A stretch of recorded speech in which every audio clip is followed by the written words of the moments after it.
Hi there. So this is sort of the cherry on top. This is the part of the Meet the Markles where Amelia meets up not only with Samantha, but with her boyfriend Mark as well. And again, it's very revealing. It's also important to note, as I said, this is very early on. This is before the wedding. So you have to keep that in mind as you watch some of these rather stunning revelations. So let's get into this. Before we get started, please do me a favor and hit that like button. And when you get to the end, I do hope you leave a comment, leave an emoji. Just tell me anything you want to tell me. It's been a while and I missed you guys, and I can't wait to hear your thoughts on this. So in case you haven't seen the other episodes, this is Amelia, and she did a special entitled Meet the Markles. And this was something that she did prior to Harry and Meghan's wedding. Once upon a time, a young man dreamed about finding true love. And there was a little girl who dreamed about being a princess. That was me. But it was actor and humanitarian Meghan Markle who ended up with Prince Harry. And I'm really happy for them. They were oceans apart, and from families who seemed unlikely to ever meet. But in the full glare of the media gaze, something beautiful happened. Meghan met Harry. And more importantly, off the back of that, I got a job. Jeans. Got jeans. Mum, where's my passport? I actually was doing a lot of research. Really? Yeah. I'm doing a family tree plan. You've done all that work yourself? Yes, I did. Thank you. Goodness, like, who do you think you are? Oh, I love who. Okay, so I don't have access to Meghan's inner circle just yet, but I've sent out a bunch of friend requests. It's only a matter of time. Meghan's parents are divorced. Her dad now lives in Mexico. Apparently, he's a bit of a recluse, so that's going to be tricky. Her mum, though, still lives here in LA, and that's where Meg was born and raised. And I've already managed to make contact with someone who knows that side of the family. So in this segment, she is going to meet up with Samantha. And this is definitely the most interesting of all of the little parts.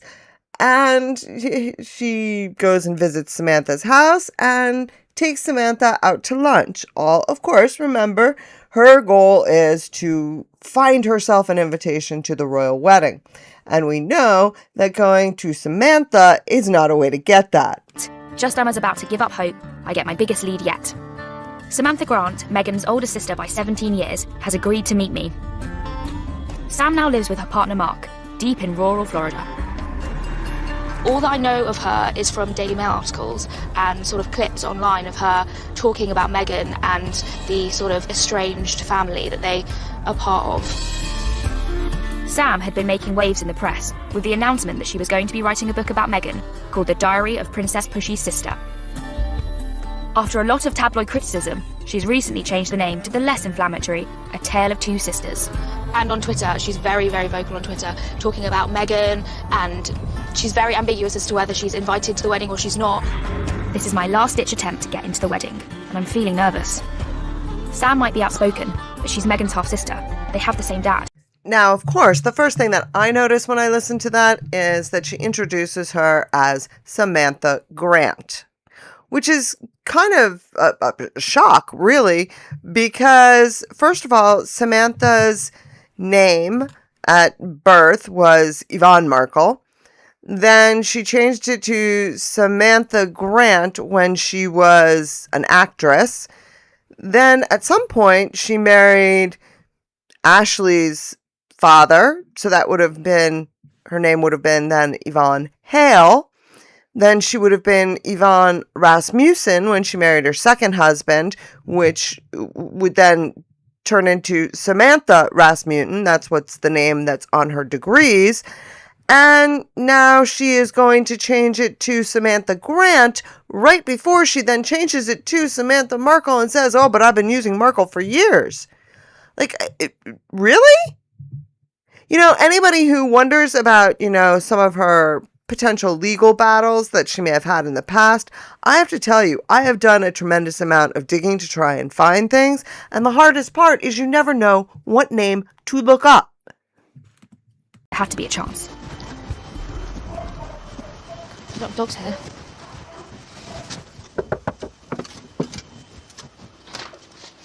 Hello. Hello, how are you? I'm great, how are you? Nice to see you. I'm Amelia, good to meet you. Mark. Samantha, welcome to Buckingham Palace. Come on in. That's funny, it's a good one. Thank you for letting me come into your home. Yeah, it's, not very big. This is would be a big flat in London. Really? Yeah, definitely. There's the, as you'd call it, the loo. Oh, yeah. I got the feeling that Sam was brushing up on her English phrases in preparation for her big trip to Windsor. I know there's proper English, but there's also Cockney. Cockney, right? Yeah. Cockney. For example, for Fanny, oh, she's got a lovely Fanny. It would be, to be proper and to be polite, oh, she's got a lovely Frank and Danny. Exactly. Everyone says that in England. Yeah. Do you know any Cockney? No. With the pleasantries out the way, I wanted to get the lowdown on Meghan and her sister. I understand Amelia's humor. I actually appreciate it a great deal. I always like that dry British humor, where it's more a matter of your reaction to things than you're actually saying something. But I have to say, in this one, I swear, these are her honest reactions. She really just is a bit flummoxed by what she is seeing in front of her. And you get that impression throughout the entirety of this interaction. So tell me more about sort of growing up with Meghan. Were you very close? Close is a really weird word. So when she was a baby, yeah, I mean, of course, we've got a bouncing baby sister on her laps, and babies are incredible, as you know. Mm-hmm. I don't know. I don't have a baby, but I've seen them.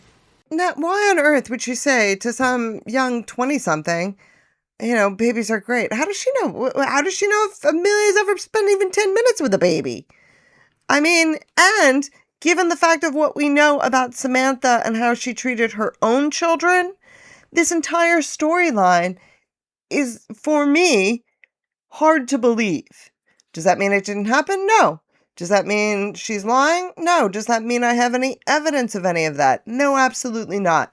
I am merely going on my opinion and my impression that when you treat your own children in a certain manner, it's hard to believe that you would have been a better, quote-unquote, parental figure to your newly born little sibling. Tell me a bit about how you guys met. We met on Facebook over 5 years ago now. I've been sending Mark Zuckerberg hate mail ever since. I'm not allowed to have a Facebook account anymore either because of my friends that I had on Facebook. It was like the pages of these women in these little mini dresses and, hello, beautiful, can I buy you a Starbucks? She especially liked the Starbucks card I gave to Lindsay Lohan. You gave a Starbucks card to Lindsay Lohan? Mm-hmm. She used to be one of my friends on Facebook. The problem with that I have with this whole interaction, the whole segment, is that on the one hand, you have this gentleman, Mark, who's just so ridiculous that you really can't take him seriously, and he's very goofy. I mean, sending freaking gift cards to Lindsay Lohan? Like, come on.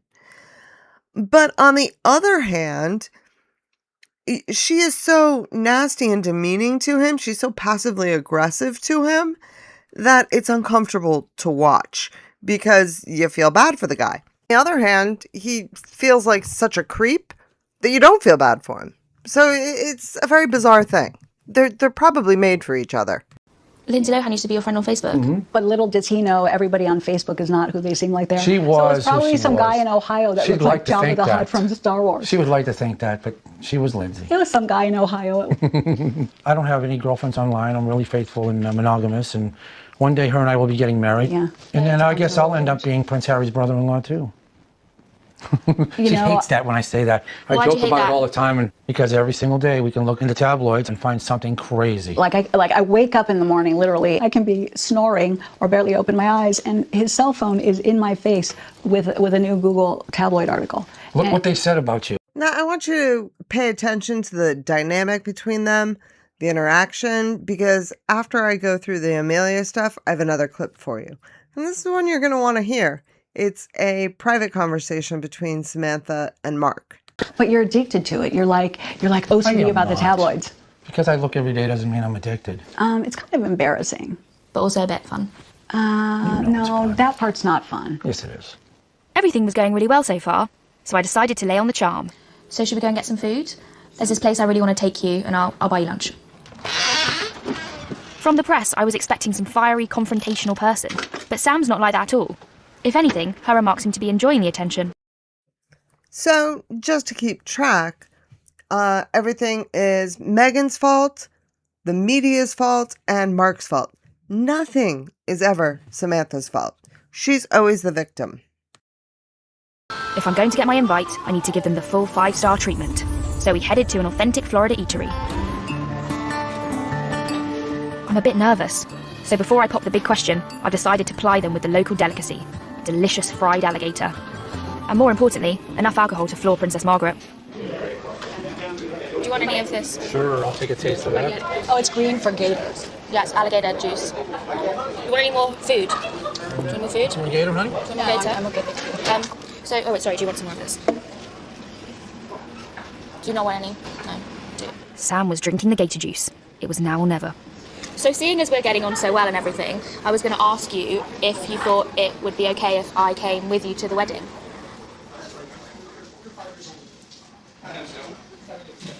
Are we going to the Sure, wedding? but I don't know that we're going to the wedding. To the best of my knowledge, none of the Markles have been invited. And this is where you start to see that Samantha is just as bad an actress as Meghan is. Because there's no way that that was believable, that she was taken by surprise, that Amelia asked the question. She knew the whole time what was going on. Strange goings on. Otherwise, With the wedding I'd be happy to take invitations. you. There are family members who are not even really family members who have been sending letters to the palace. Where's my invite? Really? Maybe I should have done that. Did you do that? No. No, I didn't feel it was appropriate. Do you think if Meghan knew about the book, that might be one of the reasons she didn't give you an invite to the wedding? No, because nobody got one in the family. The title isn't what it seems. So it was my intent to have the content be completely opposite, honest, comprehensive, but tabloids are still out there saying the same thing. She's writing a slamming tell-all. Say that again, in accent? She's writing a slamming tell-all. Now, when she talks there about someone who's not really a relative, who's writing to the palace in order to get an invitation, I have a feeling that that was Tyler Dooley's mother that she's referring to, because she's not technically a relative of Meghan's at all, but is a relative to, the family as a whole. So I think that's who she's referring to, but I can't be sure.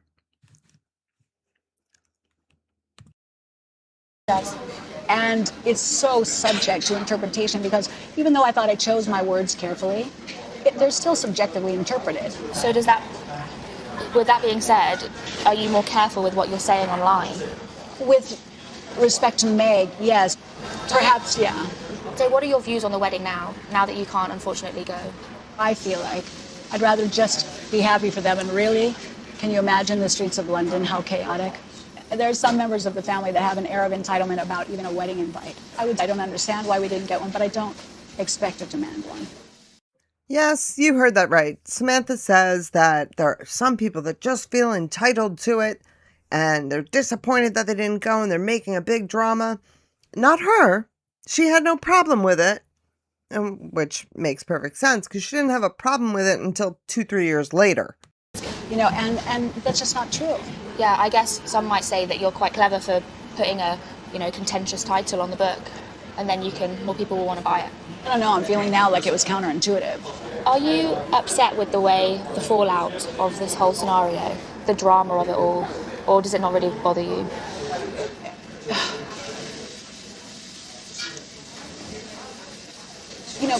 People don't understand. We were very much integrated in our lives. She was very much a baby in our household. And even up through her wedding, we never addressed each other as half-sister. We had the same father. She was in our lives, even when we had... One of the things that kind of, in my opinion, gives the Markles away so much is that you can tell when they're saying things, they're almost watching you to see if they're saying the right thing. They're imitating having the emotions that they claim to have. And so the only way they can gauge that is by watching your reaction to them. You can see the way Samantha looked at her just to see if, her line was landing well. There was a bridge, we were united. So I thought, well, why doesn't she call me? Why can't she pick up the phone? Because I could say, Meg, this is what happened. Yeah. And I said this on Twitter, but I didn't say this. And, the Twitter thing, the problem with that is that if you say something on Twitter, it goes around the world at lightning speed. Notice that in all of that, the one thing that Samantha never considers is changing her own behavior and her own reaction to Meghan so that Meghan can therefore change her reaction to Samantha. But none of it is ever on Samantha. She doesn't have to change anything. Anything she does is just perfect. I said my goodbyes to Sam and Mark with mixed feelings. On the one hand, I genuinely enjoyed spending time with them and found them funny and very welcoming.